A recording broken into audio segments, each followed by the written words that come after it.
Television addictive? Well, psychiatry has broadened the meaning of addiction to now include compulsive behavior. And if that's correct, then Rutgers University psychologist Dr. Robert Kubey says there are plenty of people who are helplessly glued to the tube. Good morning and welcome. Good morning. How many people, whether you use the word addiction, hooked, whatever, how many people are hooked on TV, would you guess? I would say that most Americans have some sort of viewing habit. And the question is, it can be considered to be on a continuum. There's some people who watch 60, 70, 90 hours a week. They've got to be addicted. Well, they have a very serious habit, and a lot of other things fall by the wayside as a result of how much viewing they're doing. There was a recent Gallup poll done that showed that 42% of American adults believe that they are viewing more than they would like. And in fact, from the diagnostic categories that psychiatrists and psychologists use, that can be one criterion of heavy use or indeed substance dependence, if you want to talk about drugs for that matter. You come home, you got to have the set on or else you're not happy? That happens. People like to fill up the space that they live in with sound and with pictures, and indeed an awful lot of people will report sitting down, say, to watch L.A. Law just for an hour. That's their intention, and they're still there 3 or 4 hours later. And again, that's an indication that people are having difficulty controlling their habit. Now, in most cases, this isn't a huge problem. People have it under general control. But it can present some problems. For instance, in the familial or in a family environment, are the children being neglected because the parent would rather watch things on TV? In fact, at this time of the year, we have the problem of, we even have a term in our culture for the football widow, the woman usually who can't even get her husband's attention throughout the weekend because he's watching 6 football games. Or they go to bed. That's right. And in fact, there's strong evidence now that children who view heavily tend to be more obese. And it stands to reason if a child is spending 4 hours a day in front of the television instead of getting out and about and exercising and being outside, the child may well be overweight. You make your statements not based on any casual observance, but on some research that you and your colleagues did. Explain it to me. You had people record at odd moments of the day what they were doing? Well, what we do is we randomly signal people about 6 or 8 times a day, usually for the period of a week. And with a beeper or something? With a beeper that they carry, and they fill out a little short report form and tell us where they were, what they were doing, and how they were feeling. And what's nice about this methodology is we get a sense of how people are feeling and acting and behaving out in the real world, because you see a lot of research that's done on television viewing has been done in laboratories, and I would suggest if I hooked you up with electrodes and put you in a lab, that isn't the way you normally... It wouldn't be real comfortable, yeah. Yeah, and it's not the way you really view television. And in this way we found a number of interesting things about viewing. We found, for instance, that the more people view television, the less they like it, but they remain relaxed throughout the time that they view. So that's one of the rewards of viewing. And is that listening to what you have to say and thinking, gee whiz, maybe I should turn the TV off more often? How hard is it to do? Well, they should certainly not turn it off now. It's harder. It's harder for people to turn it off than it really ought to be. It's one about between 7 and 9 in the morning, I'm quite sure, right? Of course not. This is a different kind of program. Professor Kubey, thank you. Really interesting stuff. We'll be back with more in just a moment, right after these messages. Of new and improved TV comes with some questions. Who will watch 500 channels? And will people really want to interact with their TVs? CNN's Miles O'Brien reports. And surprise Robert Kubey. It is not true that if you build it, they will necessarily come. Kubey is a psychologist and professor of communication at Rutgers University. He spends a lot of time watching what we watch and why. He says people like TV now because they don't have to think about it. Just push a button and it's there. And the idea that people are going to flock to something that's not only more interactive but more challenging and more difficult is a questionable assumption. I think in some cases they will. 5 or 10... To kids, experts on child behavior are worried too. With us now is Robert Kubey, a psychologist and assistant professor of communication at Rutgers University in New Jersey. Hello. Hello. Should parents be concerned if their kid's a ninja freak? Well, I don't know exactly what that would mean. I think that if certain activities aren't getting done that the parents think the child should be engaged in, if the child seems overly obsessed with the activity, parents might rein it in. There's nothing to stop a parent from deciding that only so many products will be bought and that the child is only permitted to watch so much material of this type. In fact, I happened to look at the cartoon show itself, and it's really very cheaply produced, and I would challenge any parent to tell me, I would defy a parent to tell me what's of value in the cartoon program that plays each afternoon and Saturday mornings. It's really very badly produced program, and I don't think there's much value there for children. So there are better ways for children to spend time. It's not that they have to dump Ninja Turtles out altogether. The problem with contemporary parents today, they were raised with television themselves, and they believe that they're fine as adults, and that therefore whatever their children engage in with television or film is okay. But what they miss out sometimes is that, particularly with theatrical films today, the films are far more graphically violent than before. With something like this, the Ninja Turtles craze, there's so much cross-promotion. We have 400 different products available that it's more difficult for the parent to fight. Not only is it more difficult, but don't you run the risk of having your child not get along with the other kids if he doesn't get it and everybody else does? Well, that's a critical point, too, and I would critique that problem as well. On the one hand, I understand parents want their child to be popular, but what we've done is we've created a society now with these kinds of fads where children as young as 3, 4, and 5 can be considered to be outcasts if they're not interested in some new fad craze. Now, that used to be a problem mostly really for teenagers, and we've kind of pushed down the age at which children are behaving and functioning under peer pressure and having to be like one another. And I think parents can say, you know, you can be interested in this, but you don't have to devote all of your time to it. Grew up with cowboys and Indians, but it seems to me that what the Turtles are doing is actually more aggressive, and that kids can imitate it and hurt their friends in the process. It was comparable, and whenever the Three Stooges were introduced to us when we were young, some host said, don't try this at home, and perhaps they could put a warning on their program telling kids explicitly, this is something the Turtles can do or know how to do. But there is going to be imitative behavior. But I'm even less concerned about modeling of violence than the kind of fear induction that occurs with a lot of violent programming today.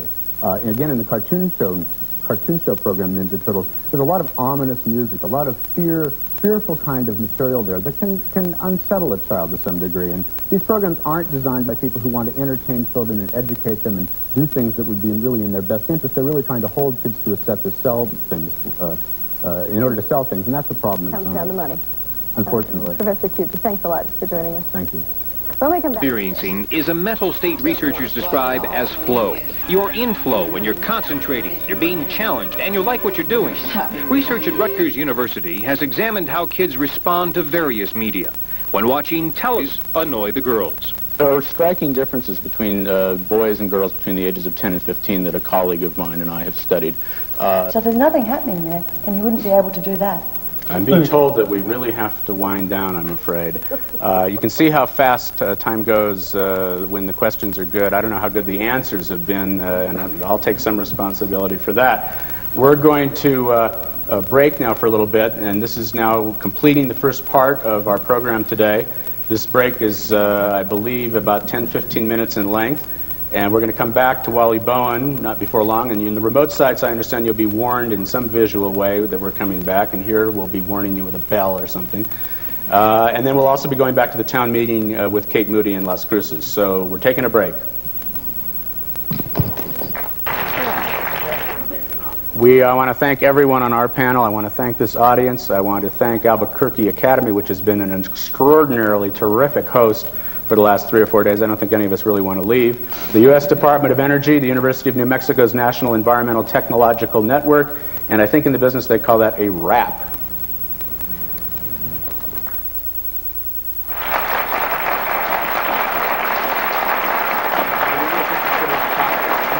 I thought you were getting ready. This emergencies moved smoothly into action. The atmosphere was chaos, but underneath, a bedrock of calm. Stations and departments, please be advised that we are now at MC level 2. Oh, and for God's sake. He's in a media mode. I mean, I don't know how much the segment wants to show this, but the media often interfere with things, and he's so intent on making a name for himself by documenting what's going on in the emergency room, he can't see what's going on around him. Don't look at the camera, act like I'm not here. Well, that would be much easier if you weren't here. Who's this? Hi. Hi. Vinny, why don't you make yourself useful? Go take these kids up to the pediatric lounge on the 5th floor. What? Stations and departments, please be... I'm an auteur, not a wet nurse. Vinny, look around. The people who produce media sometimes lose track of the human suffering and the human reality around them. And I think in a funny way it can be a metaphor for our sitting at home watching television, sometimes being disconnected from the people next door. Walking, watches, do a little shopping on the way home. They got some great bargains out there, man. Yeah, too bad I have to work.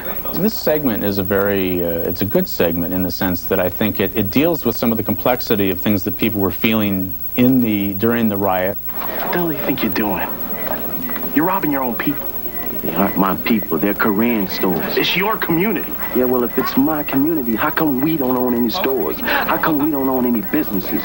You beat people down long enough, and they're gonna fight back. You're not fighting back. You're just stealing. Take a look around you. Who do you think is getting hurt by this business? Clearly, the slant is that the violence is bad, and most anyone would think that, and that looting was bad. But then, I mean, the thing is sophisticated enough to take the point of view for a moment of the black gentleman who says, look, all the businesses are owned elsewhere, and I got what I could get while I got it. And while I don't think that's a decent rationale for what he did, a person could understand that. And to make fun of old people. I intend to be old someday myself, and I'm rapidly approaching that. Tim Conway's characterization of the old man may have seemed harmless enough, but without any realistic elderly roles to balance the negative image, a stereotype emerged. Media specialist Professor Robert Kubey of Rutgers University has studied how television depicts the elderly. The emphasis, particularly again on television, of products for the young and programming for the young help convey the notion to people that youth is a preferred state to be in.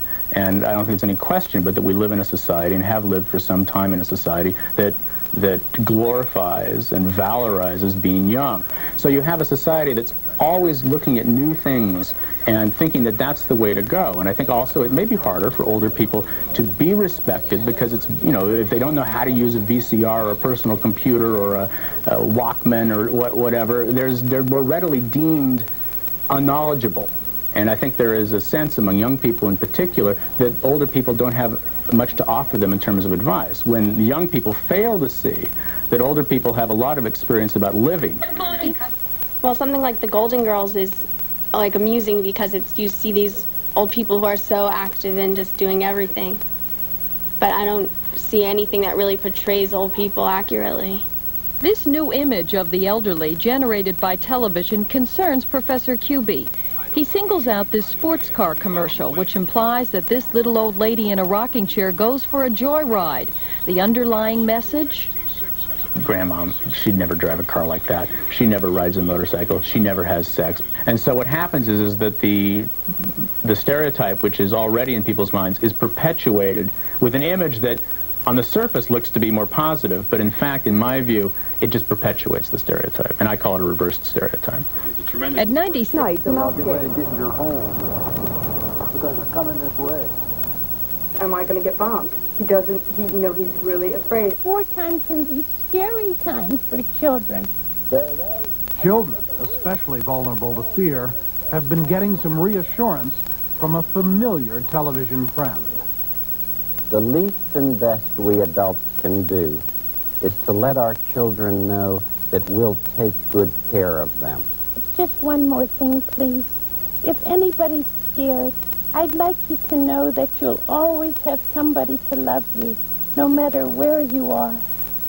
The first reports of Scud missile attacks on Tel Aviv, people with gas masks, are very frightening. Then if you see it reported over and over again, and now you know it isn't live anymore, and people have survived, people begin to master that after a while. So television, in a sense, I think initially often upsets people, and then it plays a little bit like a psychotherapist, tells them how to deal with these things, at least a little bit. People watch this over and over again, sometimes to master their anxiety and horror. Saddam's war. The missiles have pierced Israel's defensive... Television does a better job than sometimes people think, if you think about something like C-SPAN, which is television. Well, how many people watch C-SPAN? Well, that's right, and how available is it? Or even CNN. At the same time, generally speaking, print media, I think, does a better job. I mean, in the New York Times, you can get the entire verbatim transcript of the entire debate. If you want to read, you can read, I can read an hour a day in there easily on political issues. Most newspapers, however, don't do that good a job around the country. Yeah. And most, we have to level some blame here at the American public, too.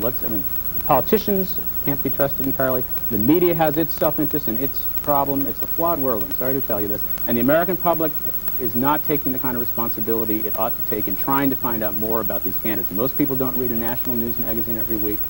And how much can we expect from the American public? There, I think, is the absolute key. I think we can expect and should expect more from the American public. Are influencing the outcome of elections?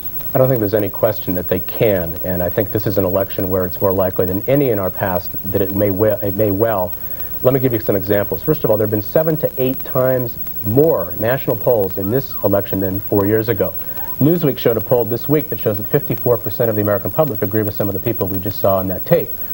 54% of the public, 52% of the public believe that there should be no publication of polls in the last few weeks of the election campaign. Now, I want to make it clear, because I'm going to bash the polls here some today, that I believe in polling, I believe in the scientific methodology that underlies them, but there's no question that the polls are distorting the process. The people, the electorate feels that the election is almost being decided 3 and 4 weeks ahead of time. You know, it used to be that with exit polling, the press were bashed by the public for deciding the election on the day of the election. Now they're almost deciding it 3 and 4 weeks in advance. They're saying that it's over. And if you don't think that that has a big effect on the Dukakis campaign, on the Bush campaign, their decision-making, the money that comes and the revenues that come into that campaign, the morale in those campaign staffs, you know, you'd have to have something wrong with your thinking to think that they don't have an impact. It also affects the way reporters report. Every night you see reporters lead their news story with Dukakis is behind by this much. Every time he's interviewed, someone says to him, Governor, you're behind by 10 points. How does that make you feel? How are you going to bring up how far behind in the polls you are? He can't even get his message out. But now Jesse Helms knows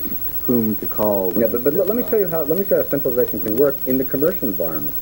If you have people with some commitment and some vision of what it is that they want to produce, you can get better television. There's no question that between Brandon Tartikoff and Grant Tinker at NBC, NBC not only increased its ratings, but improved the quality of what they were offering. There were numbers of shows like St. Elsewhere, and I don't want to go through the whole list, but they had poor ratings for quite a while. But Tinker and Tartikoff believed in those programs, and they stood by them, and they permitted writers, in particular, and producers, to have their heads. And so they wouldn't self-censor, because otherwise, I've been doing interviews in Hollywood for a few years now, and you talk to people who say, I'd like to write something different, but someone at the network tells me, put more sex in, put more violence in, do this. But that was a healthier climate 7 or 8 years ago for NBC than it is now. And Tinker is gone, and Tartikoff has handed over some of his programming responsibilities to Are there people, to the best of your knowledge, at CBS or ABC, have the same commitment to excellence that Tinker had? There are always people at every network and every studio who are very bright, and everyone out there is trying to do the best. Most people are trying to do the best program that they know how to do. It's a question of who's in the power positions. And when you have Stephen Bochco in a power position, then he can say, I'm going to do this thing called L.A. Law. I'm going to do this thing called Cop Rock. And that's the do it a few times as it may sound. Fails, right. Or if you're Spielberg, you can get a 2-year deal to do amazing stories, which weren't so amazing. So it's always a matter of power. And the question is, actually, I think in many ways the Hollywood situation has improved over the years, because increasingly writers are now in positions of power, and they at least know what a script is, they know what a drama is, they know what denouement is, whereas there are people at studio executives who don't even know the basic principles of drama who are making decisions. So the possibility that actually you would ever have 500 different channels, I think, is extraordinarily low, and even the people who are promoting it will admit that it's not going to be 500 different channels.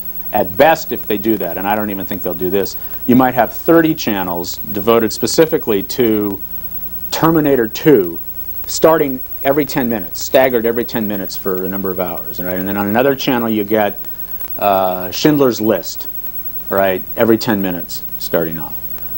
Then there isn't enough programming to go around, so you'll see even more reruns. I mean, I've recently done a study where we show that cable television, tremendous percentage of their programming, I mean, not that you need to do a study to know this, is reruns of I Love Lucy and My Mother the Car and the Dick Van Dyke Show and JR and MASH and so on. To the degree that there is new material made, some of it may be terrific, and you get sort of marginalized video artists maybe being able to create for larger audiences than they once were able. But already Hollywood is, some people will tell you in Hollywood, both in the film and the television industry, that people are spread too thin already. Susan Harris, who's the creator of Soap and Benson and Golden Girls, told me in an interview I did with her a few years ago that she couldn't cast the new sitcom she was trying to put together because she couldn't find a young male lead who was funny enough to play the role. I mean, you wouldn't think this with all the people who want to be right and work in Hollywood, but there are people in the industry who would tell you that already the talent is spread pretty thin. So I think that the market forces will solve a lot of these problems. I really do. I mean, the market forces will narrow the competition. There'll be lots of shakeouts, and I generally think we'll have more interesting things available. I mean, as it is, I think the VCR is a fantastic technology. I mean, anyone who wants to use their brain, at least in the United States, can go to a video store, and if they want to, they can decide to see all of Truffaut's works over a weekend, or see all of Fellini's works, or see all of Hitchcock's works and study them and stop them. And I mean, that for a film buff, that's wonderful. I can watch things in the middle of the night the next day if I want to. But there are negative applications of the VCR too, to be sure. Children are clearly more, young boys, it's much easier for them to get a hold of hardcore pornography, which I don't think is wise for young boys.